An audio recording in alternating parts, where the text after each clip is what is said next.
संख्या से शुरू नहीं करते। संख्या तो मान लीजिए आप जहां जहां लड़ना चाहते हैं, जिससे आपको लगता है कि फर्क पड़ेगा, और उसके बाद उसको जोड़ करके एक संख्या में पहुंचते हैं। तो हमने कहा कि 12 जिले नहीं, हमको कम से कम 20-25 जिलों से हमको लड़ना चाहिए। और नेचुरल है कि 20-25 जिलों से लड़ेंगे तो सीट की संख्या भी बढ़ेगी। तो हमने कहा है कि 40 सीट पर हम तैयारी कर रहे हैं, हमारी तैयारी है, हम पर भरोसा कर सकते हैं। 40, 43, 243 में 43 माले के जिम्मे में छोड़िए, बाकी 200 बाकी लोग संभाल लें। 43 सीट तक संभालने की क्षमता हम लोग रखते हैं। पर दीपांकर जी, आजकल राजनीति में मांगने पे कौन देता, अंगद का पैर जमाना पड़ता है। नहीं, माले देखिए, हम लोगों का क्या है, आंदोलन है, संगठन है, लोग हैं, और कुछ नहीं। बाकी तो जिस तरीके से बाकी लोगों का पॉलिटिक्स होता है ट्रांजैक्शन वाला, वो ट्रांजैक्शन का पॉलिटिक्स तो हमारा नहीं है, हमारा एजिटेशन का पॉलिटिक्स है। इसीलिए माले को लोग समझते हैं और माले की जरूरत है, तभी तो हम लोगों को कुछ सीट लोग ने दिया। नहीं तो अदरवाइज 5 साल पहले जो बिहार की स्थिति थी, कोई गठबंधन के बारे में कोई सोच नहीं सकते थे। 10 साल पहले देश की परिस्थिति भी दूसरी है। आज सब लोगों को लगता है कि आज की इस परिस्थिति से निपटने के लिए बड़ा गठबंधन चाहिए, इसके तो बगैर होगा नहीं। अभी ये जो 2 अधिकार यात्राएं निकली हैं, एक राहुल गांधी जी ने निकाली, उससे पहले हमने भी एक यात्रा निकाली थी। अच्छा। बदलो बिहार यात्रा पिछले साल अक्टूबर में। अच्छा। वो पद यात्रा थी, और ये तो अभी SIR को लेकर के यात्रा थी। अभी तेजस्वी जी की भी यात्रा हुई। तो इसका कितना इम्पैक्ट आप देख रहे हैं? नहीं, बड़ा इम्पैक्ट है, क्योंकि देखिए इम्पैक्ट तो वहां से आता है ना कि जब किसी जरूरत को आप एड्रेस करते हैं। आप अगर अपने मन से कोई सोच लिया, आपने कुछ कर दिया, उससे इम्पैक्ट नहीं होता है। जब आपका कोई आपकी पहल वो परिस्थिति से मेल खाती है, परिस्थिति की कोई मांग होती है, लोगों को कुछ जरूरी लगता है कि ऐसा होना चाहिए, और तब जब आप पहलकदमी लेते हैं। तो SIR जब आया बिहार में, ऐसा आया कि पूरे हिंदुस्तान में कभी कहीं SIR हुआ नहीं था। अचानक नोटबंदी की तरह वोटबंदी बिहार पर जब थोप दी गई तो बिहार के लोग परेशान थे। उसको लेकर के जब हम लोगों के बीच में जाना शुरू किए, तो हमें लगा कि बिल्कुल लोग चाहते हैं कि और बड़े पैमाने पर बात जाए। तो बड़े पैमाने पर लोगों के बीच में बात ले जाने का ही तरीका है कि आप एक सघन यात्रा कर दीजिए 15 दिन में। तो हमें लगता है कि SIR से तो हुआ ही है, कि बिहार में तो हुआ ही है, पूरा देश सजग हो गया। क्योंकि SIR अभी बंगाल में आने वाला है, पंजाब में तैयारी। तो वो इलेक्शन कमीशन पूरे देश में लागू करने की बात कर रहा है। बिल्कुल, उसने तो सर्कुलर में, कम से कम इस मामले में इलेक्शन कमीशन ने पारदर्शिता बरती। नहीं तो आपको SIR आया, उसमें कोई पारदर्शिता नहीं थी, लेकिन जो सर्कुलर आया उसमें उन्होंने कह दिया कि हम पूरे देश में लागू करना चाहते हैं। इसमें बिहार के लिए तो ये सडन था, नोटबंदी की तरह, लेकिन पूरे देश के लिए तो पहले से चेतावनी दे दी गई कि भाई SIR आने वाला है। तो आपको दिक्कत क्या है ये बताइए, क्योंकि चुनाव आयोग कह रहा है कि हम निष्पक्षता के साथ चुनाव करवाना चाहते हैं, शुद्ध मतदाता सूची चाहते हैं। दिक्कत क्या है आपको? दो बुनियादी दिक्कत है। एक तो जिसको लेकर हम लोग सुप्रीम कोर्ट में गए कि ये कॉन्स्टिट्यूशन में जो इलेक्टोरल सिस्टम है हमारे देश का, उस सिस्टम के विपरीत ये लाया जा रहा है। हमारे देश में है कि आप 18 साल से ऊपर हो गए, आप हिंदुस्तान में रहते हैं, तो आपके बारे में माना जाएगा कि आप हिंदुस्तान के नागरिक हैं। अगर कोई शिकायत हो, कोई कहे, तो उनके बारे में कोई जांच पड़ताल होगी। थोक भाव से सारे लोगों से कहेंगे 18 साल के हो गए कि पहले अपनी नागरिकता साबित करो, नागरिकता साबित करके तब जाकर के वोटर लिस्ट में नाम चढ़ाओ। ये हिंदुस्तान में आज तक कभी नहीं हुआ। नहीं, लेकिन जो डुप्लीकेसी की बात नहीं, डुप्लीकेसी की बात अलग बात है। यहाँ जो बेसिक बात है कि आपने सबसे पहले लोगों से सिटीजनशिप मांगना शुरू किया। ये this is never done in India, ठीक है। और ये जैसे ही होगा तो बहुत सारे लोग, उनके पास कागज पत्तर होंगे नहीं, वो साबित नहीं कर पाएंगे, और वही लोग फंसेंगे, गरीब लोग फंस रहे हैं। तो SIR is a design of exclusion. ये जहां भी SIR जब होगा, मान के चलिए कि वहां 5%, 10% लोगों का नाम। सुप्रीम कोर्ट ने तो नहीं रोका ना। सुप्रीम कोर्ट ने तमाम दलीलें सुनने के बाद सिर्फ, सुप्रीम कोर्ट ने अभी इस पर तो सुनवाई होनी है। ये जो कॉन्स्टिट्यूशनल इश्यू है, सिर्फ आधार को अनिवार्य कर दिया। वही हम कह रहे हैं कि आपने पूछा कि दिक्कत कहाँ है, तो बेसिक दिक्कत यह है कि ये कॉन्स्टिट्यूशन के अनुरूप नहीं है हमारी समझ से। ये कॉन्स्टिट्यूशन के जो पूरे कंसेप्ट है उसके खिलाफ है। सेकंड है कि इसमें प्रैक्टिकली आप जाइए तो प्रैक्टिकली सब कुछ गड़बड़ है। 1 महीने में आप 8 करोड़ लोगों को कवर करने की बात कर रहे हैं, कैसे करेंगे आप? लोगों के पास जो डॉक्यूमेंट है उस पर आपको भरोसा नहीं है, जो नहीं है आप वो मांग रहे हैं, जो है उसको आप मानने के लिए तैयार नहीं है। तो इसमें दिक्कत तो संदेह होता है। और जो अभी SIR से हुआ, देखिए 65 लाख लोगों के नाम कटे, उसमें बहुत गड़बड़ी है, वो तो अपनी जगह पर है। 3 लाख लोगों को आपने नोटिस दिया, और जिनको नोटिस दिया गया सबके पास आधार है, लेकिन पता नहीं किस आधार पर उनको नोटिस दिया गया, उनका नाम क्या होगा। और जो एसआईआर के बाद जो सूची बनी उसमें गड़बड़ी गड़बड़ी है।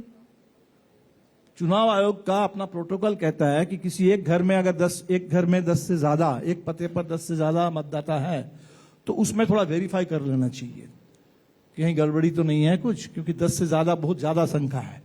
तो एसआईआर में जो सूची निकली 16 लाख से ऊपर, 16 लाख से ऊपर है, जहां 10 से ज्यादा 20, 50, 100 लोग हैं एक घर में, वो भी एक घर में हर जाति के लोग हैं, हर धर्म के लोग हैं। ऐसा कम्यून तो बिहार में अभी तो बना नहीं है कहीं। तो अजीब टाइप के इसमें जो आंकड़े आए हैं उससे बिल्कुल साफ है कि जो गड़बड़ी को ठीक करने के लिए आपने कहा तो वो उससे बल्कि और गड़बड़ अपने एक सूची बना। तो सर आपने कहा कि इसीलिए एसआईआर के बारे में जो हम लोग कह रहे हैं कि भाई आप जो कुछ बीमारी ठीक है, डुप्लीकेशन है तो ठीक होना चाहिए, अगर कोई गुजर गए हैं उनका नाम नहीं होना चाहिए, लेकिन इस बीमारी के लिए जो दवा आप दे रहे हैं वो उससे और ज्यादा बड़ी बीमारी चीजें खराब होंगी। नहीं, सर एक और बात जो सामने आ रही है कि ये जो अभी राहुल गांधी, तेजस्वी यादव सब साथ यात्रा कर रहे थे, उसके बाद तेजस्वी यादव ने अलग यात्रा निकाली, तो आरजेडी में भी एक माहौल बना कि साहब तेजस्वी यादव ने तो भरे मन से बड़ा दिल दिखाते हुए कहा कि हम राहुल जी को आने वाले समय में प्रधानमंत्री बनाएंगे। तो राहुल जी ने ये नहीं कहा कि साहब हमारे मुख्यमंत्री की फेज जो होंगे वो तेजस्वी होंगे। अब इसको लेके भी तमाम सवाल उठ रहे कि कांग्रेस क्या कहीं बार्गेन करना चाह रही, बिकॉज आप भी उसके सदस्य हैं, तो आप नहीं जानना चाहते हैं, आपकी जिज्ञासा नहीं होती कि ये रोक के क्या मतलब है, करना तो है ही। इस पे तो मेरे ख्याल से कोई सवाल ही नहीं है। अब जो सवाल है नहीं वो सवाल लोग कुछ बनाना चाहते हैं, इसीलिए पूछा जा रहा है बार बार। तो हमें लगता है कि सबसे बड़ी पार्टी राष्ट्रीय जनता दल है, कोई भी गठबंधन में है।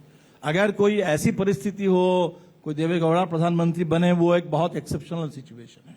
अदरवाइज कोई प्री पोल आपके पास अलायंस है और उस प्री पोल अलायंस को बहुमत मिलता है तो जो सबसे बड़ी पार्टी है, बड़ी पार्टी के नेता मुख्यमंत्री होंगे, ये नेचुरल है, ये एबीसीडी है, इसमें कोई सवाल खड़े होने का सवाल ही नहीं है। इसमें तो कांग्रेस को दिक्कत सवाल क्या अगर खड़ा होगा तब होगा कि जब राष्ट्रीय जनता दल में अगर कोई तेजस्वी यादव की जगह पर कोई दूसरे दावेदार तो हो, कहने में क्या दिक्कत है? इसीलिए हमें लगता है there are some things which go without saying. तो कांग्रेस को अगर लगा होगा राजनीति में बिना कहे विदाउट सेइंग नहीं होता, वहां तो कहना पड़ता है, बार बार कहना पड़ता है। नहीं बार बार क्यों आप लोग पूछ रहे हैं, इसीलिए तो ठीक है, समय बता देगा। इसलिए ऐसा तो नहीं है कि बिहार में कोई ऐसी सरकार बन जाएगी कि जिसका कोई मुख्यमंत्री नहीं होगा, ये अजूबा तो होने वाला नहीं है। लेकिन दीपांकर जी ये विवाद तो कांग्रेस पैदा कर रही है ना। कांग्रेस एक बार कह दे कि भाई तेजस्वी यादव मेरे चेहरा होंगे, तेजस्वी अगर हम जीतेंगे तो तेजस्वी यादव कांग्रेस को अच्छा लग रहा है कि आप लोग बार बार पूछ रहे हैं, चलो ठीक है कांग्रेस हो सकती है, ये अच्छा लग रहा है। या उनको ये अच्छा लग रहा है कि अभी 70 मिलना मुश्किल है क्योंकि पिछली बार का स्ट्राइक रेट खराब है, इसलिए नहीं कोशिश करें कि बार्गेन करने के लिए कोई रास्ता छोड़ें। के लिए शायद ये नहीं है, वो तो निश्चित तौर पर कांग्रेस ने भी कहा कि हमें क्वांटिटी नहीं क्वालिटी से हम ज्यादा, उनको लगता है कि पिछली बार जो सीटें थी उसमें विनेबिलिटी का चांस कम था, तो हमें ज्यादा बेहतर क्वालिटी की सीट चाहिए, विनेबिलिटी का चांस जहां ज्यादा हो, तो क्वांटिटी नहीं क्वालिटी में मेरा इंटरेस्ट। अच्छा ने भी कहा। दीपांकर जी, नीतीश कुमार को 2005 के बाद 2020 साल हो गए, आप उनकी 2 क्वालिटी मुझे बताइए जो आपको बहुत अच्छी लगती है। अब ये अच्छा हमको लगे ना लगे, लेकिन वो he is a great survivor, 20 साल से टिके हुए हैं। अभी तो पता भी नहीं है कि नीतीश जी को क्या हुआ है, कैसे चल रही है सरकार, वो भी पता नहीं है। नीतीश जी को शायद ये भी पता नहीं कि बिहार में कोई एसआईआर चल रहा है, बिल्कुल बेखबर है, लेकिन तब भी कुर्सी में बने हुए हैं। तो कुर्सी में बने रहना आता है, तो पॉलिटिक्स में इसको भी एक बड़ी कला लोग समझते हैं। It's a great art of survival, और वो सर्वाइवर हैं। बाकी नीतीश जी ने जो शुरू में कहा था वो बातें अच्छी थी, बिहार को अच्छा लगा था। भूमि सुधार करेंगे, विकास करेंगे, न्याय के साथ विकास, सुशासन लाएंगे, ये जो बातें थी, तो उन्हें तो सुशासन बाबू कहा जाता है। तो वही हम करें, बातें तो ठीक है, उससे ब्रांड बन गया, लेकिन सुशासन का मतलब अगर ये तो किसी ने सोचा नहीं होगा कि सुशासन का मतलब ऐसा होगा। ऐसा भी सुशासन हो सकता है जहां पटना में सुबह 7 बजे किसी अस्पताल में दनादन गोली चल जाए और लोग मर जाए और उसके बाद बेग पार करके कोई निकल जाए। मुजफ्फरपुर में किसी दलित बेटी के साथ बलात्कार हो, मुजफ्फरपुर में उसका इलाज भी ना हो, इलाज के लिए पटना लाया जाए और पीएमसीएच में एक बेड भी ना मिले और तरफ तरफ कर मर जाए। ये तो किसी ने सोचा नहीं होगा ना कि सुशासन का ऐसा भी नजारा हो सकता है। तो आज जो सुशासन का जो नजारा बिहार में है वो तो डर पैदा करने वाला है। लेकिन वो डर तो आरजेडी का पैदा करके दिखा रहे हैं, हर मंच से कह रहे हैं कि साहब इनकी ओर देखिएगा भी मत, क्योंकि इनके कार्यकाल को याद कर लीजिए। अब ये कुछ लोगों को लगता है कि लोग अतीत में जिंदा रहते हैं। लोग कोई अतीत में जिंदा नहीं रहते, कोई इतिहास के कैदी नहीं है।